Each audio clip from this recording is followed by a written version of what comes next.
De que uno se encuentra de repente con la globalización, que es un término que a veces a la gente le cae mal, a veces le cae bien. El hecho es que es una realidad que está allí y que a mí mismo me sorprendió. Entonces yo iba a contar para iniciar, porque habrá gente que dirá, bueno, y este se cambió ahora de tema, ¿no? Y no es exactamente eso. Es que efectivamente cuando se da finalmente mi necesidad de emigrar de Venezuela en el 2014, mi idea con Colombia fue precisamente que yo, cuando estaba en la comunidad andina trabajando en Lima, como lo mencionó Gustavo, yo tenía que venir mucho a Colombia a hacer trabajos para la comunidad andina y a todos los países andinos. Y yo veía que Colombia era el país que tenía como más trabajo, o que le hacía más caso al derecho comunitario andino y aplicaba mejor las normas, estaban mejor preparados. De aquí salieron muchas obras jurídicas en materia andina muy buenas, en una época de oro que hubo aquí en Colombia sobre derecho comunitario andino, de varios autores, varios que están fallecidos ya. Y entonces, claro, yo cuando decido emigrar en el 2013-2014, mi idea era continuar mi trabajo que estaba haciendo en Venezuela, tanto profesional con el CIDEP como académico en las universidades en derecho comunitario, no solo andino, sino también el europeo, en Colombia, que era un país que seguía, como sabemos, Venezuela fue retirada abruptamente y de manera inconsulta y arbitraria de la comunidad andina en el 2006, con efectos ya completos en el 2011. Total que yo me quedé un poco así como en el aire, porque entonces ya mi tema no interesaba a nadie en Venezuela. Con todo lo que habíamos hecho allá, en la central misma incorporamos materias en el posgrado sobre el tema. Y en el posgrado, en el pregrado, yo trataba de hablar del tema en mi materia de Derecho Administrativo 2, antes en la 3, que la di varios años también, y en la Católica incorporamos materias sobre el tema de Derecho Administrativo Comunitario Andino, en la carrera, en el posgrado de Administrativo y como línea de investigación en el Instituto de Investigaciones Jurídicas. Finalmente, cuando sale Venezuela de la CAN, por supuesto que ese es un tema que deja de tener interés. Yo sigo manejándolo, yo sigo trabajándolo, porque yo sigo viajando por otros países, pero decido venirme a Colombia a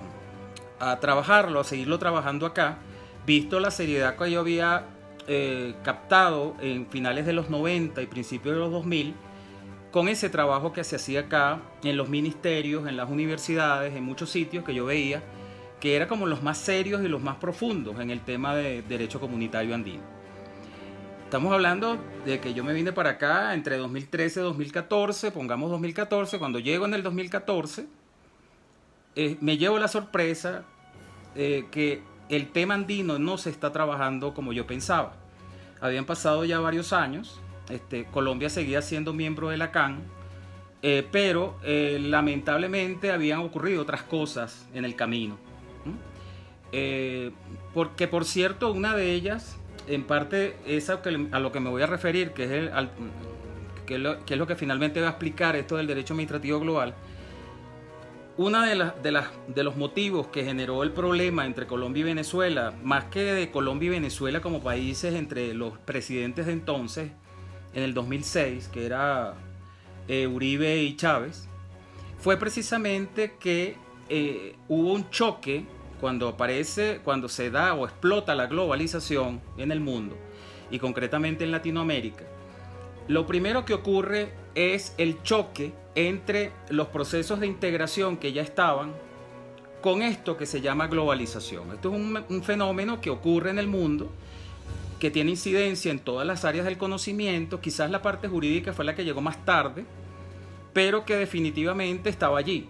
Y que, aunque nos disgustara por razones incluso ideológicas, el hecho es que estaba ocurriendo eso allí, estaba allí.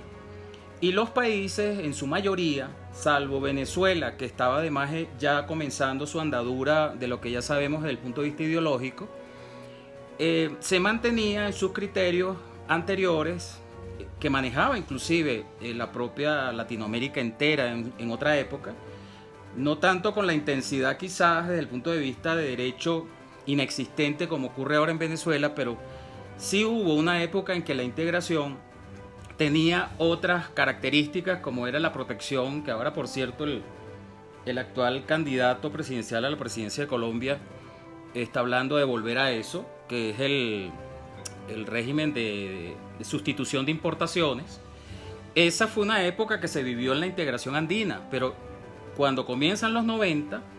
definitivamente eso se tuvo que revisar porque el mundo iba por otros lados, ¿no? Y se empezó a manejar la integración como un mecanismo abierto de países, un poco para protegerse de la globalización, pero sin necesariamente ser incompatible con ella. Claro, frente a esa realidad, el caso venezolano chocaba con esas ideas que tenían en ese momento la mayoría de los países andinos, y finalmente el presidente Chávez da el portazo en el 2006 porque se da una situación con una famosa decisión en propiedad intelectual, precisamente donde Colombia quería incorporar elementos de lo que es la globalización y no ser tan protectora como todavía Chávez pensaba que debía ser la comunidad andina, que de paso ya no lo era. En otros temas ya la comunidad andina se había abierto, eso ya venía de los 90, pero Chávez insistía que la comunidad andina tenía que ser manejada bajo viejos criterios, que es la idea que manejan en la izquierda radical para este tipo de procesos. Finalmente Venezuela se va con ese choque, aparte de problemas personales que habían entre ellos dos. Pues yo creo que más privaron los problemas personales que esta situación concreta. Pero esto fue lo que finalmente dio el traste, como a través del cual Venezuela dio el portazo, el motivo, la excusa del gobierno venezolano darle el portazo final y salirse de la CAM. Pero estaba diciendo que cuando llego a Colombia me encuentro con otra realidad, una realidad donde la integración andina estaba muy de capa caída, muy ignorada, con una indiferencia muy grande, con todo y que la comunidad andina seguía trabajando fuertemente y muchas de las áreas de la vida del país se manejaban con decisiones andinas. Pero eso lamentablemente lo desconocía la gente. De hecho, eso fue materia de una consultoría que yo le hice a la comunidad andina. El gran problema que había en la comunidad andina, que pese al gran acceso que había de los ciudadanos al aparato andino en los tratados, sin embargo el ciudadano común y corriente, inclusive mayor que el de Europa, en la Unión Europea, resulta que el ciudadano no lo usaba. El ciudadano podía ir al tribunal, a la Secretaría General, a los órganos importantes de la CAN a defender sus derechos derivados de decisiones andinas, y resulta que el porcentaje de utilización o de recursos eran muy bajos. Y eso era por desconocimiento. En Europa sucedía al revés. En Europa más bien se convirtió la Unión Europea, y si no los tribunales nacionales u organismos nacionales utilizando normativa europea, como el centro de toda la vida de los países europeos. Entonces, en el caso andino fue al revés. Y cuando llego a Colombia me encuentro que tanto académicamente como en el área pública como en el área profesional, la situación con la comunidad andina era de mucha indiferencia. Entonces yo cuando planteo inclusive mis actividades académicas, siempre las planteaba para continuar con el derecho comunitario andino acá. Y lamentablemente, si bien recibí el apoyo de algunas personas que inclusive me permitieron entrar en las universidades a hablar de este tema, uno veía mucha indiferencia en los alumnos y en general en el mismo departamento de Derecho Administrativo de las universidades. Uno veía que ese no era tema de ellos, uno estaba así como un poquito fuera de lugar, ¿no? El punto es que entonces cuando yo me pongo a escarbar allí a ver qué es lo que ocurre, me doy cuenta que lo que ha ocurrido en Colombia y en muchos países latinoamericanos es el tema de la globalización. Lo que estaba pasando era que la integración se veía como algo distinto a la globalización, inclusive incompatible, y de hecho es cierto que los gobiernos se dedicaron más a incorporarse a la globalización o aceptar la globalización más que al tema de integración como tal, que nosotros sabemos que lamentablemente tenemos el problema en Latinoamérica, que esta integración se maneja en momentos buenos. Vemos que en Europa, como está pasando ahorita con lo de Ucrania, los países se unen mucho en épocas de crisis. Pasó también con la pandemia, aunque siempre con la pandemia hubo una parte nacional que había que respetar,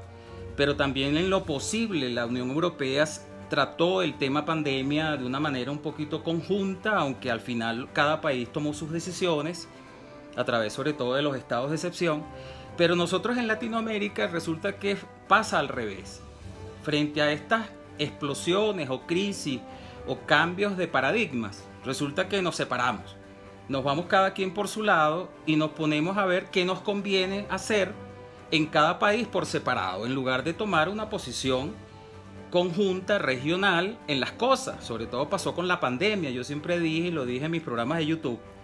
que la pandemia debió haber sido un motivo para que, por ejemplo, la comunidad andina, el Mercosur,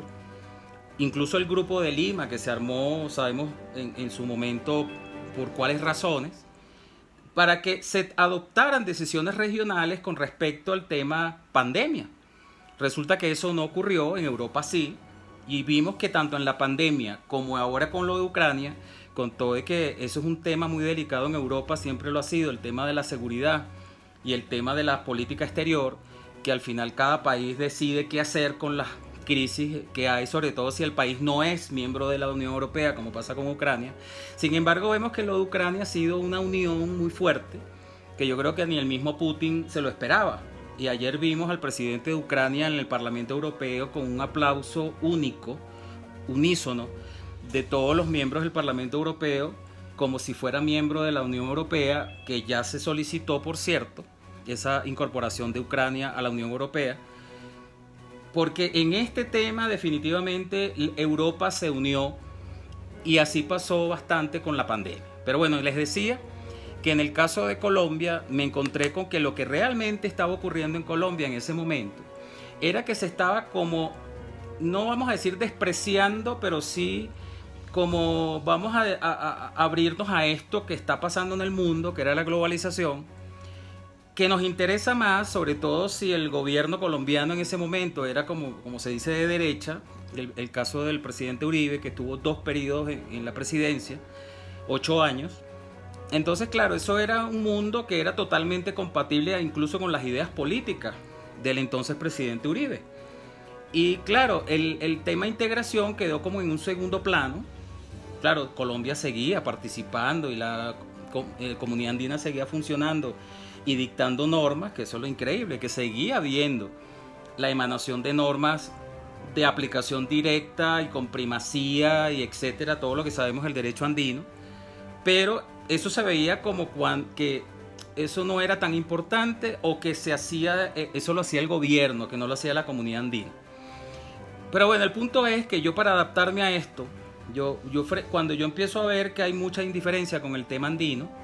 yo empiezo a revisar este tema de la globalización. Y efectivamente se trataba de un fenómeno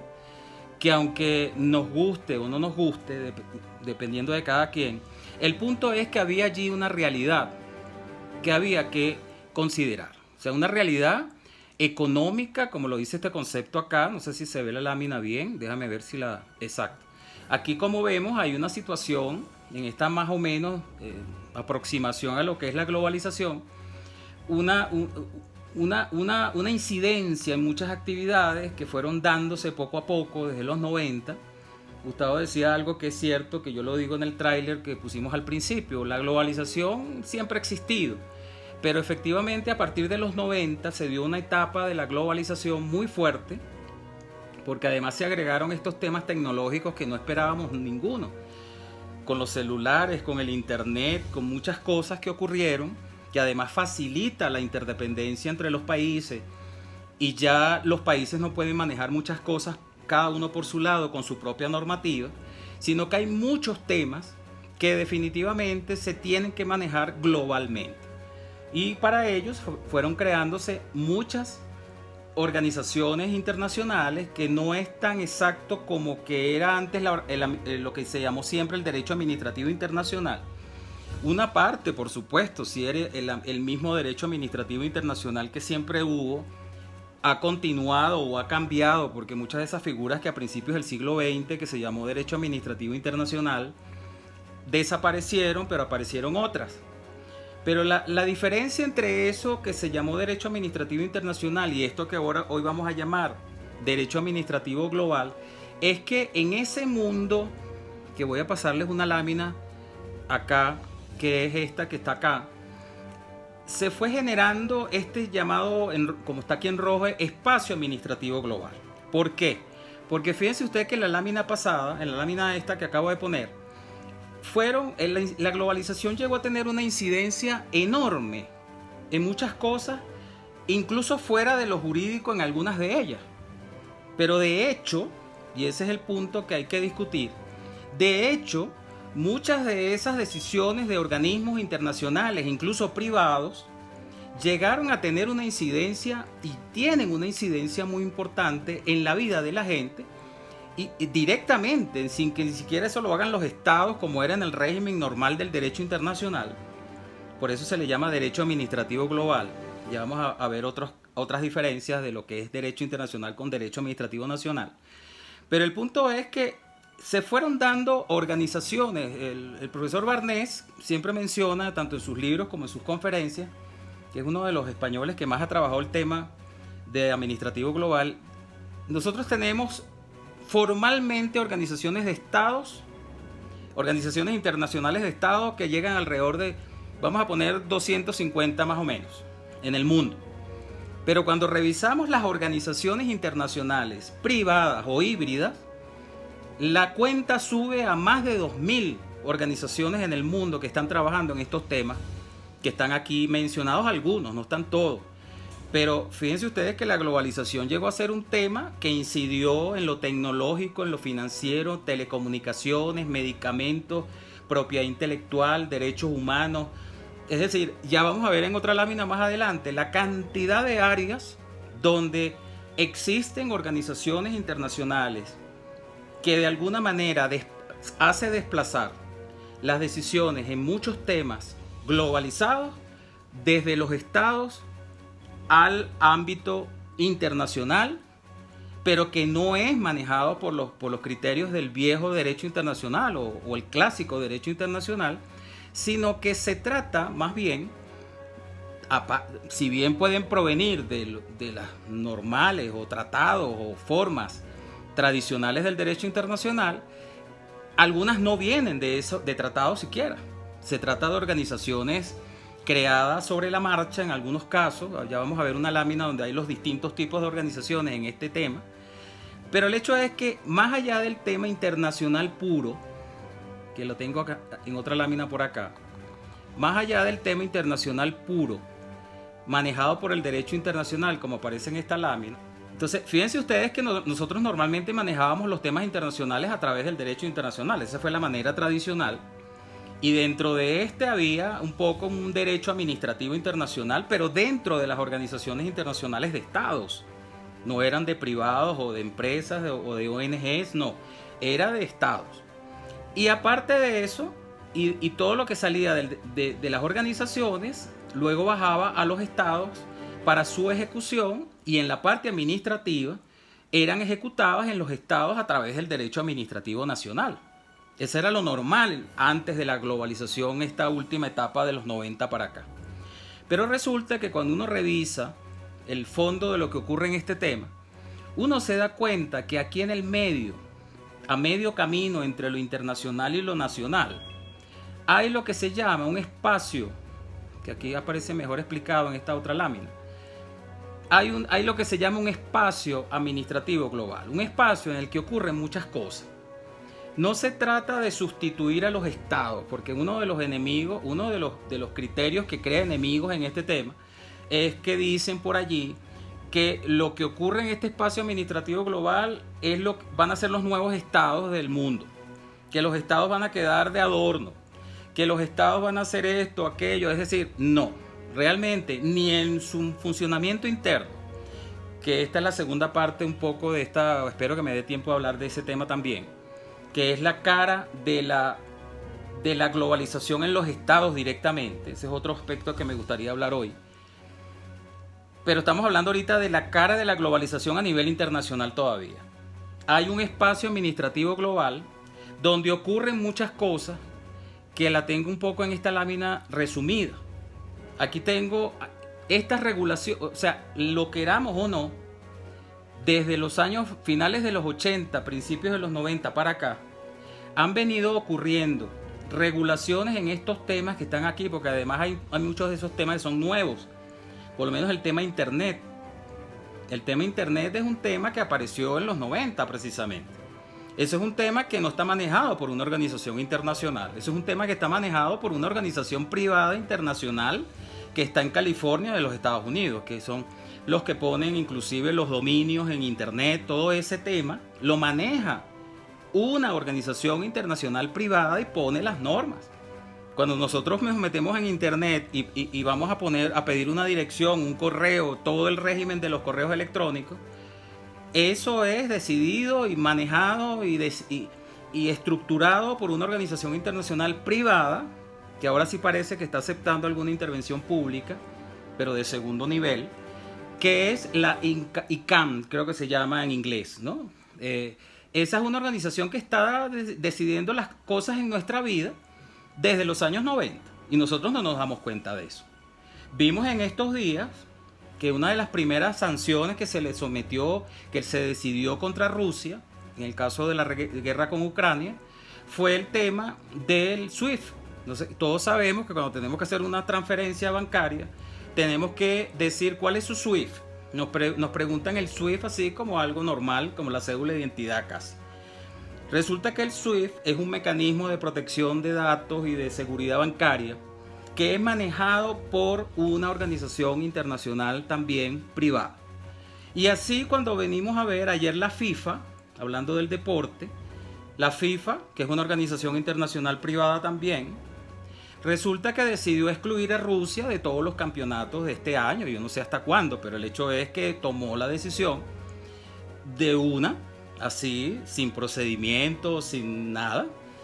de excluir a Rusia con una sanción por lo que está haciendo en Ucrania. Un tema totalmente público,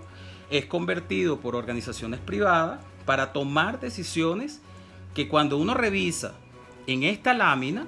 no se trata de decisiones internacionales, se trata de decisiones administrativas. No vamos a decir tampoco, porque ese es otro prejuicio que hay contra este tema,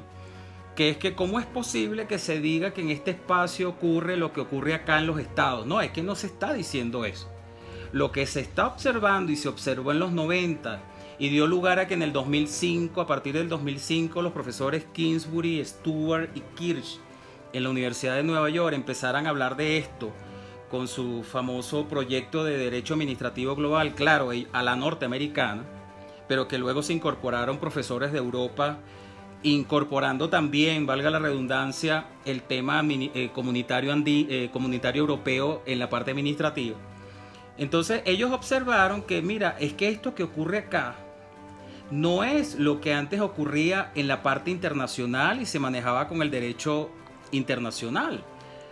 De hecho, uno de estos profesores, no me acuerdo si es Kingsbury o Kirsch o Stewart, es especialista en derecho internacional. El otro, digo el otro porque originalmente eran dos y luego se incorporó Kirsch, creo que originalmente era Kingsbury y Stewart.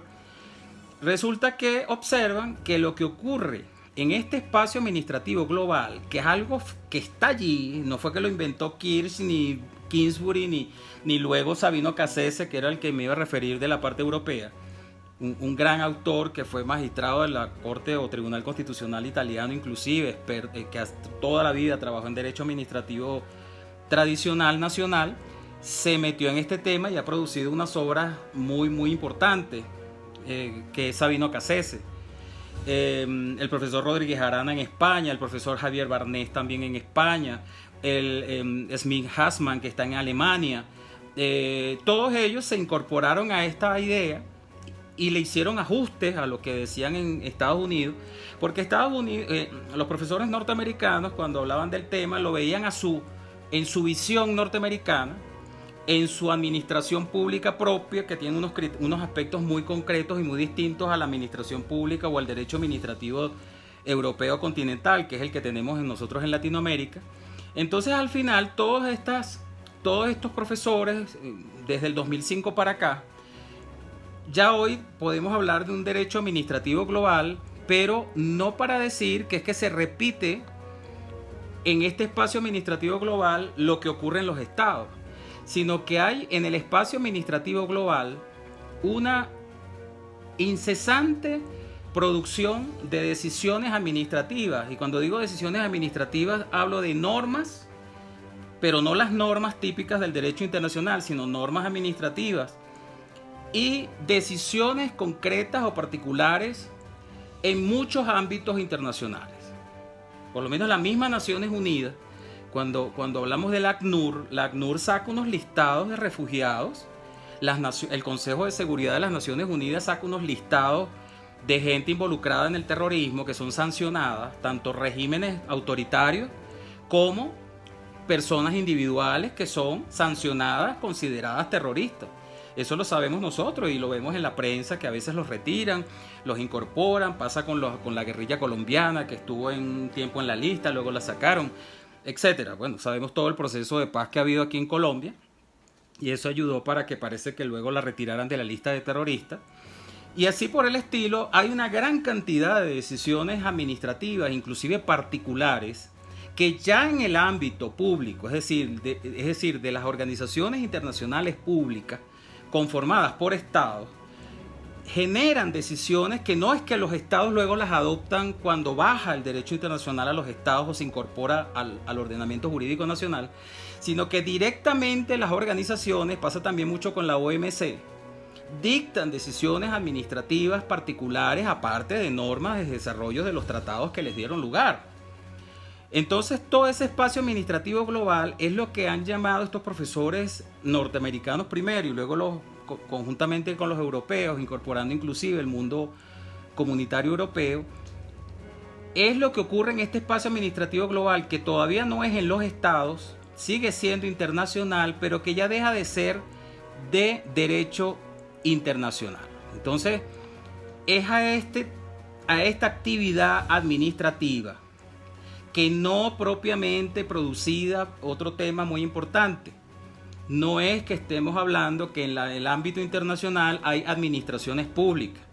Bueno, eso también hay que relativizarlo o matizarlo, porque si nosotros revisamos la administración pública de la Unión Europea, es una verdadera administración internacional, una verdadera administración pública. En los regímenes jurídicos comunitarios, como pasa también en la Comunidad Andina, con la Secretaría General de la Comunidad Andina, son verdaderas administraciones públicas, al estilo o muy parecida, aunque con muchos matices o cambios, porque se trata de una administración pública que no tiene que ser igual a la nacional tampoco, pero se parece mucho a la nacional y tienen las instituciones del derecho administrativo nacional repetidas en el ámbito comunitario, salvo esa realidad que yo originalmente y los profesores de Estados Unidos tampoco la consideraban parte del derecho administrativo global. Ellos, cuando hablaron la primera vez del derecho administrativo global en el 2005, que sacaron unas obras importantísimas, una de ellas, por cierto, la tengo acá, la que se sacó en español, no sé si se ve, que se llama Hacia el Derecho Administrativo Global, Fundamentos, Principios y Ámbito de Aplicación. Esta es quizás la obra más importante en español. Ellos tienen en inglés muchísimas más, pero aquí se condensaron muchas de las obras de Kingsbury y Stewart y luego Kirsch para un poco en español. Eso lo hicieron los españoles a través de una figura que hay en Sevilla, manejada por el profesor Barnés, uno de ellos, pero también Sabino Cassese ha estado trabajando en este tema mucho. Es lo que entonces los españoles, ese mundo que los europeos han manejado desde mucho antes de esta nueva etapa de la globalización inclusive, o sea que no se puede considerar que el mundo comunitario europeo o el andino son producto de la globalización, pero tiene elementos que ya no deben ser considerados incompatibles con el derecho administrativo global. Por eso es cuando yo les decía que cuando me vine en Colombia me doy cuenta de esta realidad en la parte comunitaria andina. Lo que yo observo es, sí, hay una globalización a la que le están haciendo más caso, tanto así que aquí en Colombia, inclusive en la nueva constitución del 91, se incorporaron cosas ya para el derecho interno, ya para inclusive la parte constitucional, pero sobre todo en la parte administrativa pública, se incorporaron elementos que se estaban manejando ya en el mundo, administrativamente hablando, que no había antes de esa constitución, que eran producto de la globalización del derecho administrativo en Colombia. Y eso pasó en todos los países. Nosotros lo que pasa es que tuvimos en Venezuela ese corte, ese parón,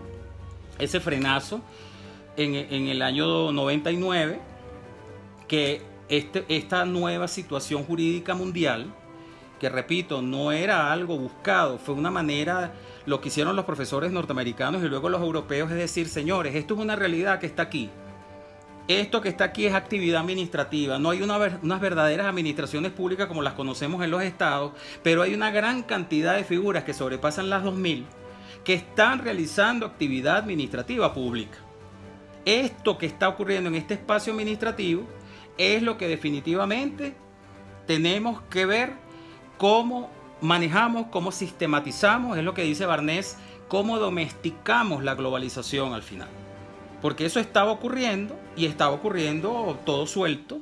con incidencia en nosotros. Nosotros vamos a viajar un día en avión y resulta que entonces nos dicen, no, esa maleta que usted lleva no la puede llevar en el avión, porque según la organización tal de aeronáutica civil, esa maleta tiene que ser de tales y tales características y usted no puede entrar en el avión con esa maleta, salvo que la meta facturada, y tiene entonces uno que pagar un dinero adicional que no pensaba pagar, etcétera. O sea, hay una cantidad de situaciones donde hay definitivamente decisiones administrativas